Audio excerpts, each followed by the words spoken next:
저는 철없던 시절에 제 절친이었던 친구가 저에게 가졌던 자격지심으로 인해 저질렀던 행동을 얘기해보려고 합니다. 저에게는 아주 절친한 예지라는 친구가 하나 있었습니다. 예지와 저는 각자에게 5살 차이 나는 친오빠가 있었습니다. 예진의 오빠와 저희 오빠는 4살 때 같은 어린이집 같은 반이었는데 그 많은 아이들 중에서 오빠들이 유독 친했다고 합니다. 항상 둘이서 붙어 다니다 보니 자연스럽게 저희 엄마와 예지 엄마는 자주 마주치게 되었고 그때 두 분 다 임신을 하고 있어서 더 빠르게 친해지게 되었다고 해요.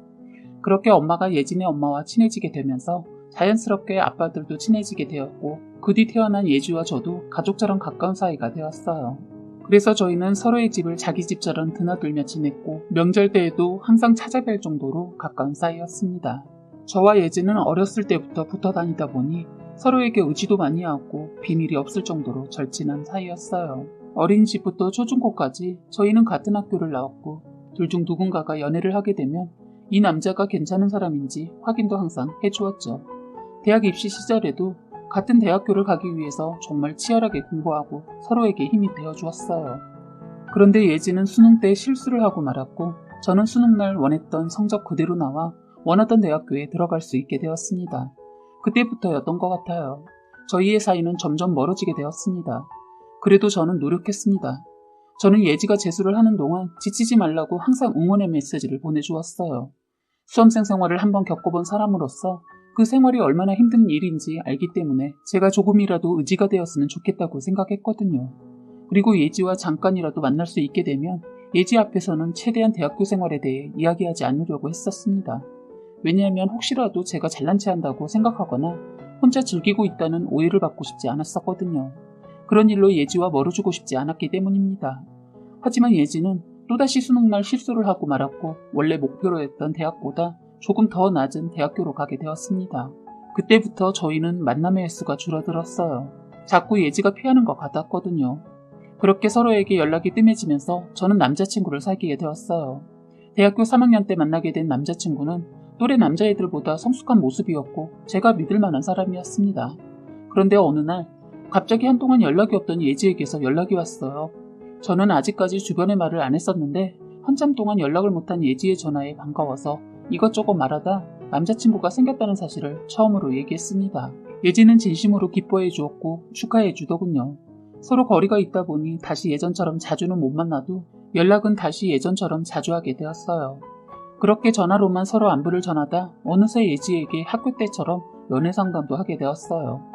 저의 모든 비밀을 공유했던 친구였거든요. 성인이 된 후 하게 된 연애는 어렸을 때 한 풋사랑과 다르게 참 깊고 어려웠어요. 그렇다 보니 저는 싸우거나 속상한 일이 있을 때마다 예지에게 고민 상담을 했고 예지는 많은 조언과 도움을 주었죠. 저는 저와 제일 친한 친구인 예지를 빨리 남자친구에게 소개해주고 싶었지만 남자친구가 군대를 가게 되면서 둘을 소개해줄 타이밍을 놓치게 되었습니다. 그렇게 남자친구가 군대에서 제대하고 저와 햇수로 3년을 만나게 되었을 때 예지에게 처음으로 남자친구를 소개시켜주게 되었어요. 그런데 서로를 소개해준 날로부터 6개월 정도가 지나고서 남자친구가 점점 저와의 약속을 피하려고만 하고 연락도 뜸해지는 겁니다. 저는 그런 남자친구의 태도에 속상해서 예지에게 모든 걸 이야기하며 펑펑 울었고 예지는 저를 위로해주면서 남자친구 욕을 저보다 더 심하게 했어요. 예지가 그러더군요.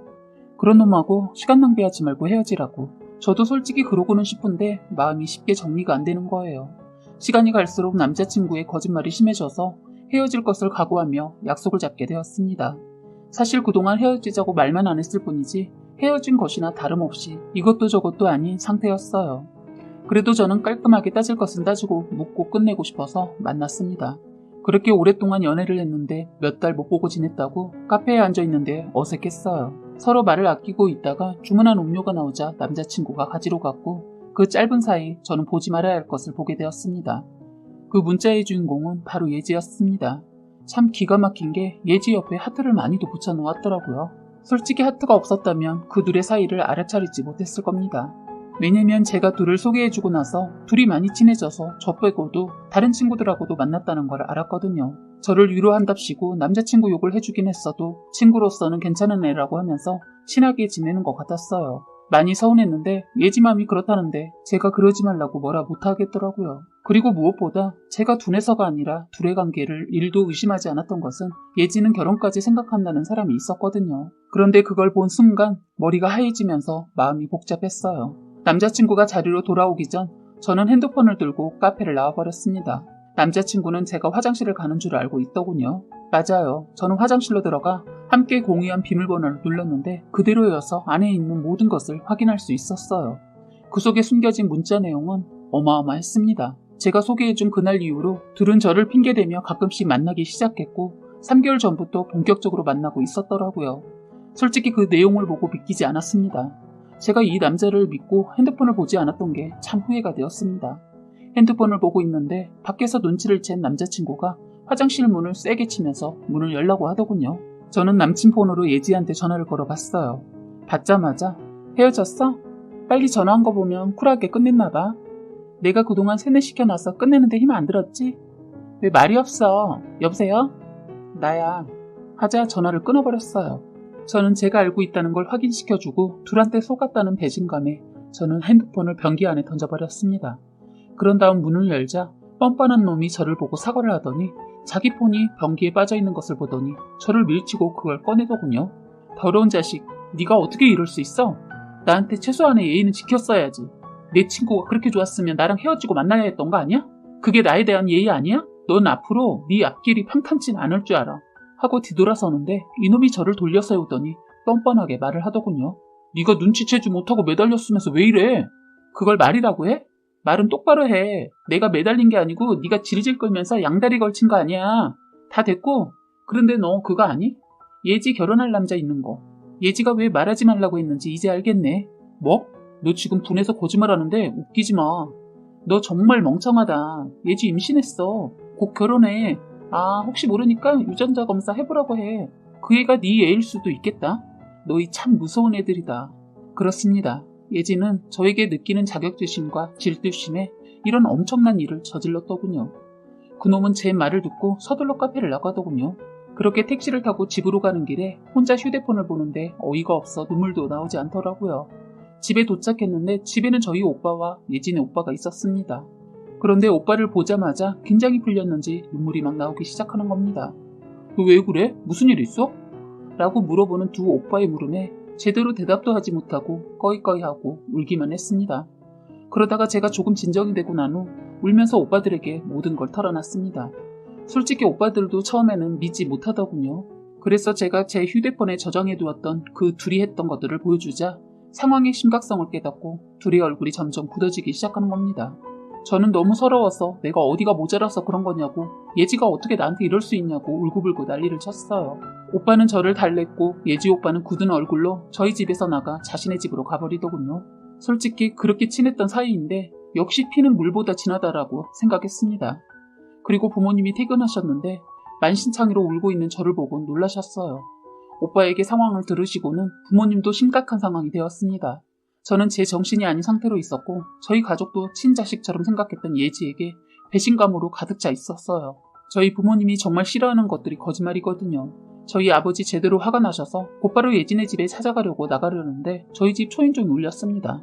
인터폰을 보니 예진의 오빠가 문 앞에 서 있더군요. 아빠는 쟤는 무슨 낯짝으로 우리 집에 찾아오는 거냐?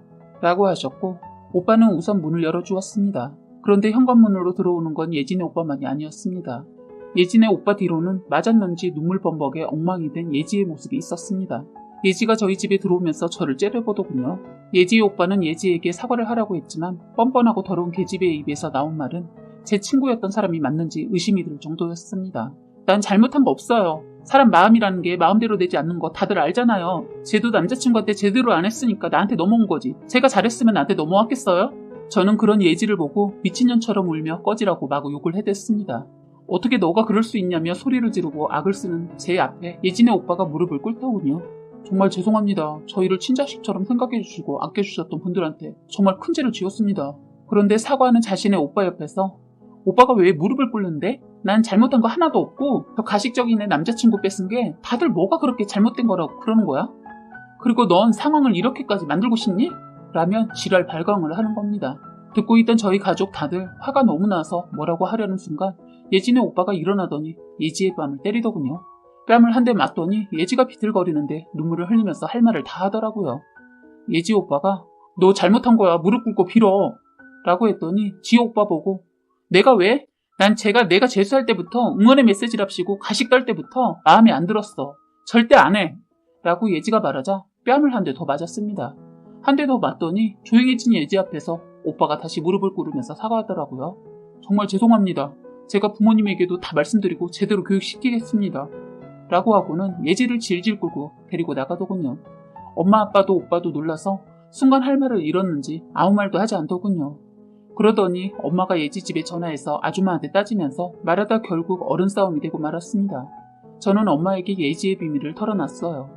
지금 예지가 임신 중인데 누구 애인지 확인이 필요할 것 같다고. 그 아줌마 예지 임신이라는 말에 놀랐는지 전화를 끊더군요. 저는 며칠 동안 밥도 제대로 먹지 못하고 누워만 있었습니다. 제가 힘들어하니까 가족들도 모두 힘들어하더라고요. 그러던 중 3일 정도가 지난 뒤 갑자기 친구들에게서 연락이 물밀듯이 쏟아져 왔습니다. 알고 보니 남자친구가 바람핀 사실이 SNS에 올라가 개망신을 당한 것이었습니다. 사실은 난리가 난 다음날 저희 오빠가 화가 나서 제 전화로 전화를 해서 남자친구와 카페에서 만나게 되었다고 합니다. 그 뒤 남자친구와 오빠는 말을 나누게 되었고 반성하는 기미가 보이지 않자 오빠는 남자친구의 태도에 화가 나서 카페에서 큰 소리로 여자친구의 절친이랑 바람난 더러운 자식이 이놈이입니다. 짐승만도 못해서 더러운 짓을 벌여놓고 자기가 뭘 잘못했는지도 깨닫지 못하네요. 라고 소리쳤다고 합니다. 그랬더니 남자친구는 얼굴을 가리고서는 서둘러 그 카페를 빠져나갔다고 하고 오빠는 사람들이 많이 보는 SNS 페이지에 이 더러운 진실을 제보했다고 해요. 물론 충격적인 게시물은 일파만파 퍼지게 되었고 저희 주변 사람들이 모두 제 남자친구인 것을 확인하고 저에게 연락을 하게 된 것이었죠. 그런데 웃긴 건 이 자식이 양다리를 걸친 사람들이 2명이나 더 있었더라고요. 오빠가 제보한 SNS 게시물에 그 2명의 여자분이 댓글을 달게 되었고 그 남자놈은 더 쓰레기가 되어 있었습니다. 그런데 갑자기 저희 폰에 전화가 왔습니다. 그 전화의 주인공은 예지였고 전화를 받자 예지는 저희 집 앞으로 찾아왔다고 하더군요. 무슨 말을 하나 싶어 한번 나가봤습니다. 그랬더니 갑자기 저에게 사과를 하는 거예요. 미안해. 내가 잠깐 돌았었어. 내 자격지심에 못 이겨서 그런 짓을 저질렀나 봐. 김예지, 내가 너 재수 생활할 때 항상 보내줬던 응원 메시지는 가식이 아니라 진심이었어. 그렇게 꼬인 마음으로 상대방을 진심을 받아들이지 못하는 네 마음이 참 이해가 되지 않는다. 넌 평생 그렇게 살면서 자격지심에 갇혀 살길 바래. 너와 함께했던 나의 추억들은 아깝지 않지만 너로 인해 너의 오빠부터 해서 너의 부모님까지 나에게 소중한 인연들이 끊어진 것을 생각하면 난 정말 너가 죽도록 미워. 이제 내 앞에 절대 나타나지 말아줘. 아, 하나 고마운 게 있다. 너 아니었으면 그놈이 개쓰레기였다는 거 평생 모르고 살 수 있었을 텐데 그거는 고맙다. 내가 진흙탕 속으로 빠지지 않게 해준 걸 고맙다고 해야 하나? 너 임신한 애 그 애인지 확인해봐야 하는 거 아니니? 했더니 갑자기 막 울더군요. 제 짐작으론 그 애가 그놈 애인 것 같았어요. 울고 있는 모습도 너무 싫어서 그냥 두고 들어와 버렸어요. 며칠 후 들었는데 결혼은 파혼당하고 죽는다고 약먹고 아파트에서 뛰어내려서 아이는 유산이 되고 팔다리 골절되어서 병원신 재지고 있다고 들었어요. SNS에는 남자친구가 4명의 여자와 양다리를 걸쳤다고만 나와 있었지만 친구들 사이에서는 예지가 제 남자친구와 바람을 폈다는 게 소문이 돌았어요. 예지는 그 이후로 죽은 듯이 산다고 들었네요. 정말 믿는 사람에게 배신당하는 것은 겪어보지 않은 사람은 절대로 모를 겁니다. 그런데 저는 진심으로 어떻게 보면 예지 덕분에 그놈한테 벗어날 수도 있었구나 싶더군요. 저를 힘들게 하려고 저질렀던 행동이 오히려 저를 도와주었네요. 이걸 고마워해야 하는지 어쨌든 예진애는 저희 부모님들과도 인연을 끊고 오빠들도 인연을 끊은 것 같더군요. 저는 그 이후로 저를 더 사랑하는 시간을 가졌고 연애를 해도 너무 퍼주는 사랑을 하지 않았습니다. 지금은 결혼해서 이쁜 가정도 이루고 있습니다. 예지에 대해 궁금해하시는 분들이 있을 것 같아서 말씀드리는데 안타깝게도 스스로 많이 자책을 하면서 자살 시도를 여러 번 했다고 친구통에 들었어요. 그런데 얼마 전에 더 충격적인 것은 몸에도 몹쓸 짓을 해서 결국 다리 하나를 잃었다고 합니다. 그리고 그놈은 듣고도 믿기지는 않았지만 몸을 파는 일을 한다고 들었습니다. 아직까지 예지에 대해 앙금은 남아있지만 저도 모르게 5년이라는 세월이 흘러서 그런지 굳게 닫혀버렸던 저의 마음에 문이 서서히 열리고 있었는데 예지의 근황을 듣고 나서는 기분이 묘하더군요. 한 번은 만나볼까 고민도 했는데 다시 만난다는 것은 저도 예지도 좋지 않을 것 같고 그냥 마음으로 용서를 해주려고 합니다. 사연은 여기까지였고요. 구독과 좋아요, 알림 설정 부탁드리겠습니다.